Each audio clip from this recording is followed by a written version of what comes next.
যে আল্লাহর সাথে কানেক্টেড, সে কখনো পথ হারায় না, সে সত্য পথ থেকে চ্যুত হয় না, সে আল্লাহর পথে থাকতে ভালোবাসে, সে আল্লাহর ইবাদতটাকে এনজয় করে, সে সততাকে উপভোগ করে, সে মানুষের জন্য কাজ করে আনন্দ পায়, নিজের সব কিছু বিলিয়ে দিতে সে সবচেয়ে বেশি আনন্দ পায়। যদি আনন্দ না পাওয়া যেত তাহলে দান করাটা সম্ভব ছিল না।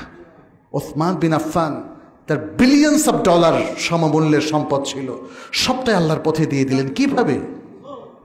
দানশীলতাকে যদি কেউ এনজয় না করে তাহলে এটা সম্ভব না, এটা সম্ভব না।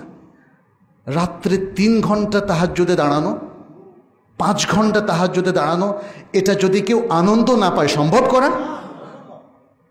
মানুষ তো 2 রাকাত পড়ে আমরা দেখি যে দৌড় দেয়, ভাল লাগে না।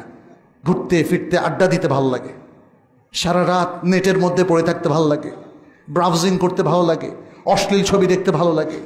কিছু মানুষ মনে করে আচ্ছা এরা কেমনে এরকম থাকে, কোনো নাটক দেখে না, সিনেমা দেখে না, এদের জীবনে কি আনন্দ উল্লাস নাই?